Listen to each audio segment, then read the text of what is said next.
Hello students, I am Dr. Anita Pandey from Shri Shankaracharya Mahavidyalaya Junwani Bhilai, and today I am going to explain how to solve the problems of forfeiture of shares. So here is question. Question is, on 1st January 2014, the directors of a limited company forfeited 500 shares of rupees 20 each. Rupees 15 share called up, and on the first call rupees 5 per share was unpaid. मतलब ये है कि 500 shares का directors ने, एक company के directors ने forfeiture किया है, यानी कि हरण किया है, और वो पर शेयर कितने का था? ₹20 का था। लेकिन जो शेयर होल्डर था उसने 15 रुपीज ही पे किया था, 5 रुपीज उसने पे नहीं किया था। That is why forfeiture was done. 10 days later the directors reissue the forfeited shares. मतलब कि जिस पर्सन का 500 शेयर्स डायरेक्टर्स ने फोरफिटेड किया था, उसको उन्होंने आफ्टर 10 डेज, फोरफीचर के 10 दिन के बाद उसको उन्होंने क्या किया? री इशू किया। तो इस क्वेश्चन को हम कैसे सॉल्व करेंगे, इसको अब हम देखते हैं। देखिए यहाँ जर्नल एंट्रीज भी दी हुई है। सबसे पहले कब फोरफीचर हुआ? जनवरी को, है ना, 1 जनवरी 2014। तो यहाँ पर सबसे पहले हम ये देखते हैं कि कितने शेयर्स का फोरफीचर हो रहा है? 500 शेयर्स का। तो शेयर कैपिटल कितने से कम होगी? 500 शेयर से। और चूंकि यहाँ पे एक शेयर जो था वो ₹20 का था, लेकिन कंपनी ने 15 रुपए ही कॉल किए थे। ठीक है, तो यहाँ पर जो शेयर कैपिटल है, शेयर कैपिटल अकाउंट, यानी कि शेयर कैपिटल कम किससे होगी? 500 शेयर्स इंटू ₹15, मतलब 7,500 रुपीज हो गया। अब शेयर फोरफिटेड अकाउंट में यहाँ पर कितना दिया हुआ? 2 कंडीशन दी हुई है।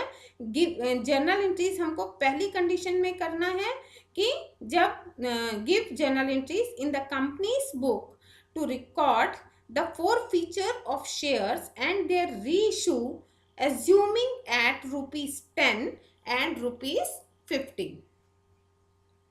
मतलब यहाँ पर जो क्वेश्चन है उसमें ये बताया गया है कि जो शेयर्स रीइशू फोरफिटेड किए गए हैं, वहाँ पर उनको एज्यूम करना है कि जो जिस पर्सन का फोरफिटेड किया गया शेयर्स, उसने 10 रुपीज कंपनी को दिया था और कंपनी ने 15 रुपीज तक ही कॉल किया था। तो जितना कॉल करेगी उतना ही अमाउंट हम उसी से हम शेयर कैपिटल को कम करेंगे। इसलिए यहाँ पर 500 फोरफिटेड शेयर्स जो थे उनको हम मल्टीप्लाई करेंगे 15 से, क्योंकि कंपनी ने कॉल उतना ही किया था। तो जितने रुपए तक कॉल किया था, जो कॉल अनकॉल्ड कैपिटल थी, उसको हम इसमें इंक्लूड नहीं करेंगे। इसलिए शेयर कैपिटल कम हो रही है। 500 forfeited shares into 15 is equal to 7,500। और जो पहली कंडीशन दी हुई है कि इसमें दिया हुआ है कि शेयर फोरफीचर जो अकाउंट था, शेयर फोरफीचर अकाउंट हम ओपन करेंगे जिसको हम क्रेडिट करते हैं, उसमें जो फोरफीचर जिस शेयर होल्डर का हुआ है उसने जितना रुपया पे किया है कंपनी को, उसको लिखते हैं। फोरफीचर अकाउंट में वो अमाउंट आती है जो कि जिस पर्सन का शेयर्स फोरफिटेड हुआ है उसने कंपनी को फोरफीचर की डेट तक पे किया है। तो यहाँ पर फर्स्ट कंडीशन में 10 रुपए दिए हुए हैं, इसलिए हम 10 रुपीज को लेंगे। तो 500 शेयर्स पे उसने 10 रुपए के हिसाब से 5,000 रुपीज दिया। और 2 शेयर फर्स्ट कॉल किया था, जहां पर 500 शेयर्स 5 रुपए जो थे उसके अनपेड थे। तो अनपेड फर्स्ट कॉल का अमाउंट अनपेड था, तो उसको हम लिखेंगे यहाँ पर 2,500। 500 इंटू 5 इज इक्वल टू 2,500। और इसका नरेशन होगा being 500 shares forfeited due to on payment of first call. ठीक है, अब आफ्टर 10 डेज इन शेयर्स का जिनको कि फोरफिटेड कर लिया गया था, री इशू किया गया। तो री इशू किया गया तो कितने पर री इशू कर रहे हैं? ₹10 पर। तो यहाँ पर बैंक अकाउंट को डेबिट करेंगे, क्योंकि री इशू करने पर बैंक में मनी आएगा, इसलिए 500 इंटू 10 करेंगे, 5000 शेयर्स हो जाएंगे। And share for future account से बाकी का, क्योंकि शेयर की जो वैल्यू हम लिए हैं वो 15 रुपीज ही लिए हैं, 5 रुपीज अनकॉल्ड कैपिटल थी, इसलिए उसको हम इंक्लूड नहीं करेंगे। तो यहाँ पर जो बाकी का, यानी कि यहाँ पे 5 रुपीज कंपनी क्या करे, री इशू करने पर, जैसे सेकेंड हैंड आइटम्स कम रेट में जाते हैं, वैसे ही अगर री इशू करती है तो जनरली कंपनी डिस्काउंट पर री इशू करती है। तो शेयर फॉर फ्यूचर अकाउंट से यहाँ पे 5 रुपीज आ रहा है और वो 5 रुपीज फुलफिल करेगा, क्योंकि शेयर कैपिटल कितने से कम हुई है, 7500 रुपीज से, इसलिए शेयर फॉर फ्यूचर अकाउंट से बैलेंस 5 रुपीज आएगा। और अब यहाँ पर शेयर कैपिटल अकाउंट को क्रेडिट करेंगे हम 7500 रुपीज से, और नरेशन हम लिखेंगे बीइंग 500 शेयर्स री issue at ₹10 each up value ₹15, क्योंकि 15 रुपीज तक ही कंपनी ने कॉल किया था, और जो 15 रुपीज तक कॉल किया था उसने, उसको हम फॉर फ्यूचर अकाउंट से 5 रुपीज का एक्चुअली ये डिस्काउंट माना जाएगा, और डिस्काउंट दिया गया, और इस तरह से शेयर कैपिटल फुलफिल हुई। ठीक है, और उसके बाद में शेयर फॉर फ्यूचर अकाउंट में अब बैलेंस कितना बच गया है, 2500, क्योंकि 500 शेयर्स का फॉर फीचर हुआ था और पूरे शेयर्स री इशू हो गए, इसलिए शेयर फॉर फीटेड अकाउंट में 2500 अभी जो बैलेंस है उसको हम डेबिट में दिखाते हैं, और इस मनी को हम कहाँ ट्रांसफर करते हैं, कैपिटल रिजर्व में, और वो मनी कैपिटल रिजर्व में जाएगी, तो उस after that general entry to capital reserve account 2500 rupees होगा, और नरेशन लिखेंगे being balance of shares forfeited account transfer to capital reserve account, क्योंकि पूरे शेयर्स फॉरफिटेड हो गए हैं, तो जो भी फॉर फ्यूचर अकाउंट का बैलेंस है, क्योंकि 2000 फॉर फ्यूचर अकाउंट का जो बैलेंस है वो बैलेंस को हम कहाँ पे ट्रांसफर कर देंगे, कैपिटल रिजर्व अकाउंट में। अब देखते हैं दूसरी कंडीशन। दूसरी कंडीशन में है व्हेन री इशूड एट 15 पर शेयर एज फुल्ली पेड, जब शेयर्स को एज, देखिए यहाँ पर क्या लिखा हुआ है, फुल्ली पेड। पहले वाली कंडीशन में 10 रुपीज फुल्ली पेड मान रहे थे, क्योंकि बाकी का पैसा जो 5 रुपीज अनकॉल्ड था वो तो कंपनी बाद में कॉल कर लेगी, और 5 रुपीज का डिस्काउंट था। दूसरी कंडीशन में 15 रुपए री इशू करने पर 15 रुपए आ रहे हैं, तो 15 रुपए के हिसाब से 500 शेयर्स पे बैंक में अमाउंट कितनी आएगी, 15 इंटू 500 करेंगे तो 7500 रुपीज आएगा, और ये पैसा कहाँ पे ट्रांसफर होगा, शेयर कैपिटल अकाउंट में, तो 7500 रुपीज हो जाएगा। अब शेयर फॉर फ्यूचर अकाउंट का जो मनी है 500 रुपीज, वो 5000 रुपीज, वो पूरा का पूरा कहाँ ट्रांसफर हो जाएगा, कैपिटल रिजर्व में, और बीइंग, इसका नरेशन लिखेंगे being balance of shares forfeiture account transfer to capital reserve account. समझ में आया? ये यहाँ पर क्या हो रहा है कि 15 रुपीज, यानी सिर्फ 5 रुपीज ही उसको डिस्काउंट दे रहे हैं, जो कि बात का यहाँ पे कोई डिस्काउंट का नहीं है, पूरा का पूरा पैसा मिल गया। तो फॉर फ्यूचर अकाउंट का बैलेंस जो था, जो हमने शुरू में किया था, जो फर्स्ट एंट्री की थी हमने, वहां पर फॉर फ्यूचर अकाउंट में उस पर्सन ने कितना पे किया था, 500 शेयर्स पे 10 रुपए के हिसाब से 5000 रुपए फॉर फ्यूचर किया था, लेकिन ये पहली कंडीशन में उसको डिस्काउंट पर रीइशू करना पड़ा था, इसलिए फॉर फ्यूचर अकाउंट से जो कैपिटल अकाउंट में transfer, share capital reserve account में ट्रांसफर होने वाली अमाउंट थी वो ओनली 2500 थी, क्योंकि बैलेंस 2500 डिस्काउंट के रूप में उसको फॉर फ्यूचर अकाउंट से लाया गया था, तब वो कैपिटल के एक्चुअल अमाउंट फुलफिल हुई थी। लेकिन दूसरी कंडीशन में यहाँ पे कोई डिस्काउंट नहीं है, 15 rupees per share fully paid दिया जा रहा है, इसलिए जो पहले वाला शेयर होल्डर जिसके की शेयर्स फॉरफिटेड किए थे, उसने जो अमाउंट दी थी वो पूरी की पूरी कैपिटल रिजर्व अकाउंट में ट्रांसफर हो जाएगी।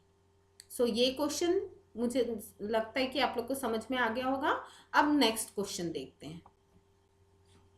देखिए ये क्वेश्चन है ऑन, यहां पर लिखा हुआ है on 1 August 2014 Satyapal was the holder of 500 shares of rupees 10 each of Mohan Limited. Satyapal नाम का एक पर्सन था जो 500 शेयर्स जो 10 रुपए वाले थे उसका होल्डर था। किस कंपनी का? मोहन लिमिटेड का। तो हमको जर्नल एंट्रीज कहाँ पे करना होगा? मोहन लिमिटेड में। इसलिए सॉल्यूशन से पहले हम लिखेंगे in the books of Mohan limited. अब क्या बोल रहा है? He has paid ₹4 per share eight, उसने ₹4 पर शेयर पे किया कंपनी को, मोहन लिमिटेड को उसने दिया। किसने दिया? सत्यपाल ने। At a meeting of directors held on that day, his shares were forfeited. उसने 4 रुपए पे किए तो उसके शेयर्स को फोरफिटेड किया गया। तो यहाँ देखिए 10 रुपए का शेयर था। उस सत्यपाल की पूरी लायबिलिटी कितनी बनती थी? रिस्पॉन्सिबिलिटी थी उसकी कि वो 10 रुपए कंपनी को पे करे, परंतु उसने किया कितना? सिर्फ 4 रुपए, यानी 6 रुपए उसने नहीं दिए। इसी के लिए पनिशमेंट के रूप में उसके शेयर्स का फोरफीचर हुआ। ठीक है, तो अब यहाँ पर फिर इंफॉर्मेशन दी गई है कि the shares were forfeited for non payment of first and final call of ₹2 and ₹4 per share respectively. First call and final call उसने नहीं दिया। First call and final call क्या होगी? Second call. उसने कितना रुपया नहीं दिया? फर्स्ट कॉल का 2 रुपया नहीं दिया और फाइनल यानी second call and final call का 4 रुपए नहीं दिया। तो उसने जो नहीं दिया है उसको हम शो करेंगे और फोरफीचर अकाउंट में वो अमाउंट आएगी जो उसने दिया है। और यहाँ पर शेयर कैपिटल कितने से कम हो रही है? 500 शेयर्स थे, पर शेयर 10 रुपए का था, इसलिए 5000 रुपीज से शेयर कैपिटल कम हो रही है। इसलिए फर्स्ट एंट्री जो अगस्त 1 की होगी वो शेयर कैपिटल अकाउंट डेबिट करेंगे 5000 से, 500 into 10 and to share forfeiture account में 500 शेयर्स थे सत्यपाल के पास, उसने 4 रुपया पे किया था, इसलिए 500 शेयर्स पे 4 रुपए के हिसाब से 2000 रुपए उसके शेयर फोरफीचर अकाउंट में आएगा। और टू फर्स्ट कॉल का कितना मनी नहीं दिया उसने? 2 रुपए के हिसाब से 1000 रुपीज नहीं दिया 500 शेयर्स पे, और सेकंड एंड फाइनल कॉल पे उसने 500 शेयर्स पे 4 रुपए के हिसाब से 2000 रुपीज नहीं दिया। इसलिए अब नरेशन हम क्या लिखेंगे? 500 शेयर्स ऑफ ₹10 पर share called up forfeited due non-payment of first and final call 2 and ₹4 respectively. Okay, अब उसके बाद में सितंबर 1 में बैंक अकाउंट को हम री इशू कर रहा है। आगे की जो इंफॉर्मेशन है कि सितंबर 1 को वो री इशू कर रहा है और री इशू कितने पर हो रहा है? शेयर्स 4500 पे, जबकि शेयर कैपिटल कम कितने से हुई है? 5000 से। तो मतलब कि जो 500 का डिफरेंस है वो डिस्काउंट होगा और वो कहां से आएगा? शेयर फोरफीचर अकाउंट से आएगा। तो बैंक अकाउंट डेबिट करेंगे क्वेश्चन के अकॉर्डिंगली 4500 से, क्योंकि बैंक में इतनी ही मनी आई, लेकिन फुल जो शेयर कैपिटल कम हुई थी वो थी 5000 की, इसलिए शेयर फोरफीचर अकाउंट से 500 रुपीज हम लेकर आएंगे और टू शेयर कैपिटल अकाउंट यानी शेयर कैपिटल अकाउंट को हम क्रेडिट करेंगे 5000 रुपीज से। और नरेशन लिखेंगे being 500 forfeited shares reissued for ₹4500 as fully paid, या यहाँ पर ये भी लिख सकते हैं ₹500 was given as discount for at the time of reissuing of shares। तो ये पैसा आ गया फोरफीचर अकाउंट से। अब 500 शेयर्स का फोरफीचर हुआ था, टोटल पूरे 500 शेयर्स ही री इशू हो गए। तो फोरफीचर का जो बैलेंस है फोरफीचर अकाउंट का, उसको हम क्या करेंगे? कैपिटल रिजर्व में ट्रांसफर करेंगे। तो कैपिटल रिजर्व में ट्रांसफर करने के लिए क्या करेंगे? हम शेयर फोरफीचर अकाउंट को डेबिट करेंगे टू कैपिटल रिजर्व अकाउंट। और यहाँ पर देखिए फोरफीचर अकाउंट में जो फर्स्ट एंट्री में हमने अमाउंट शो किया था वो था 2000 रुपीज, उसमें से 500 हम री इशू ऑफ शेयर्स पे दे चुके हैं, तो बाकी बच गया 1500 रुपीज, जिसको हम कैपिटल रिजर्व अकाउंट में ट्रांसफर कर देंगे। इसका कैलकुलेशन इस तरह से है, देखिए नीचे दिया हुआ है amount of capital reserve account, कैसे इसका वर्किंग नोट बनाते हैं। सो स्टूडेंट्स, फोरफीचर अकाउंट में एंट्री कैसे करते हैं, ये छोटे छोटे 2 क्वेश्चन मैंने आप लोग को बताया। उम्मीद है कि आप लोगों को ये एंट्री समझ में आई होगी। तो आज के लिए इतना काफ़ी है। Thank you very much.